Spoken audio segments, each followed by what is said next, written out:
Welcome to Donmar TV News Channel.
Happy New Year sa lahat.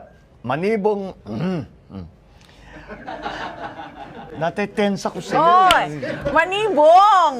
Manibongbong! Bagong taon. Happy New Year sa lahat. Manigong bagong taon. Na iba yung vlog natin ngayon. Kasama ko yung aking katambal, si Mayor Inday Sara. Happy New Year sa lahat. Ganito pala ang feeling ng vlogger, sir. Ay, hindi, feeling lang yan. Feeling vlogger lang yan. Madali lang naman yung gagawin natin today. We ask people sa FB, tsaka sa Instagram, na magtanong sa amin para we will answer anything that you ask. Subukan natin sagutin yung mga tanong nila. Oh, game na? Alright, game. Ano po ang go-to sound trip playlist niyong dalawa? Sa akin is Happy Hits ng Spotify. Ako, nakakalata yung edad ko kasi binabalik-balik. Alam ko, hulaan ko. Sige. Beatles. Totoo. See, alam niya yun dahil. Nababalik doon sa mga ganon. Diyan ako lumaki. Kaya hanggang ngayon, yan ang hinahanap ko. Ano ang favorite na chocolate mo? Kung meron. Goya. Milk chocolate. Goya. Ako talaga basta dark chocolate. Yung mapait. Gusto ko talaga yung lasa. Meron kaming award-winning na dark chocolate sa Davao. Meron. Ang sarap. Opo. Natikman ko yun. Opo. Magaling. Diyos ko. Sino po ang mas matangkad? Si Hindi Inday. naman natin sinukat pa. Si Inday. Nakita ko na. J.M. Silaus, your favorite quote to BBM and Sara. Well, what is yours? Apo, sa ngayon, dahil sa candidacy natin, no time for rest. Ang favorite quote ko ngayon sa lahat. Aminin ko, kaya sinasabing Inday Sara yan kasi medyo pinahirapan namin siya dun sa schedule namin. Kaya naramdaman niya talaga yung no time for rest. Well, I think we'll go back to yung sinasabi ni Inday, lalo na pag nagsasalita siya. In unity, there's strength. Yan ang lagi kong iniisip ngayon. Marv, ano po ang feeling ng makatandem ang isa't isa? Handa na ba kayo? Of course, yes. Opo. Oo. Pinag-isipan namin ng mabuti ang pag-tandem namin as running mates as President and Vice President. Ikaw, handa ka na, sir? Tama yun. Talagang hindi. Talagang pinag-isipan namin na siguro may pinakamagandang magsanib puwersa kami ni Inday. Mula nga nung nagsama na kami, nakita ko na tama yung aming ginawa. Kaya handang-handa na. Handa ka na sa mga Bisaya, sir? Ikaw bahala sa akin. Sana turuan ni Mayor si BBM ng Bisaya ng Christmas song. Kaunti lang please. Nakita ko sila nag-caroling sa caravan. si Inday Sara yun. Si Inday Sara yun. Siguro nga, ano bang madaling kanta ng Bisaya na... Unsa ba ang kuan? Okay. Kasadya ning takna. Sige, wala mo, yung waray kaya ko pa, pero yung Bisaya, wala pa akong background. Sige, magpa-practice muna kami. Kailangan ito ng practice, ang pagkaroling. Anong pagkain mula sa probinsya nyo ang tingin nyong magugustuhan ng isa't isa? Galing sa Ilocos.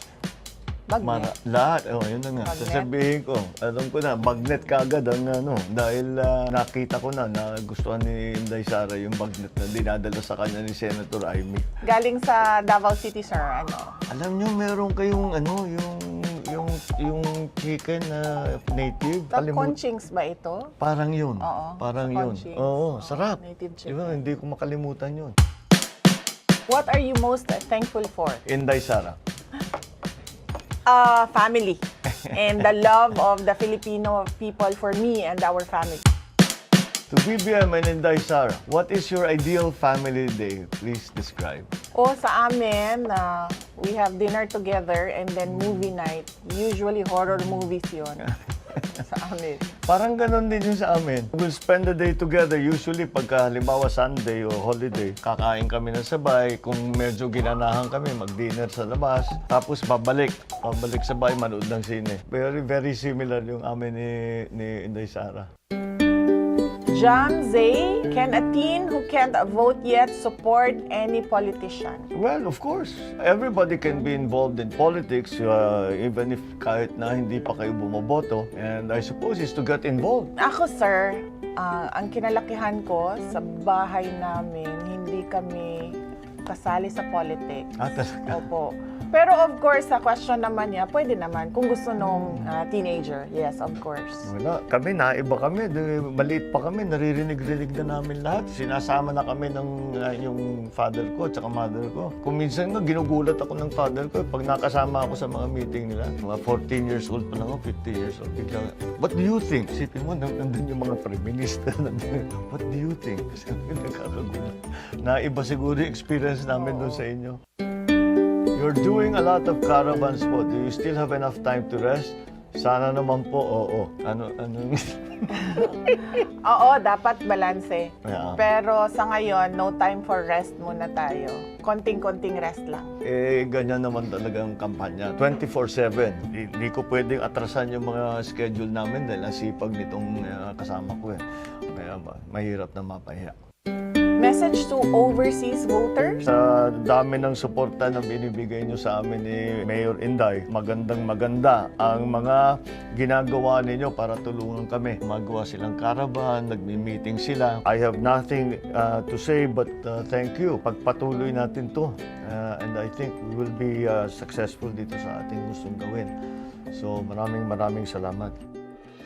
Gaano kasaya ang unit team sa mga maiinit na pagsalubong ng mga sumusuporta sa inyo? Galing kay Trisha Demafiles. Para sa isang kandidato, wala na sigurong mas magandang makita kundi yung napakaraming tao na nagsusuporta. Yung sinasabing nakakataba ng puso, parang it's not enough to describe what we feel. Ako, that's how I feel. Ikaw, pag nakikita mo yung tao. Actually, nagugulat ako, sir. Oo, talaga. Nagugulat Oo. ako sa mainit na pagtanggap nila. And of course, very thankful ang unit team sa inyong pagtanggap sa amin. Kaya't ulit, magpapasalamat kami sa patuloy niyong pagsuporta sa amin, patuloy niyong pagpakita ng tiwala sa amin. Yung salitang maraming salamat, kulang lang sa amin talagang gustong sabihin. Pero we are very, very grateful for your support.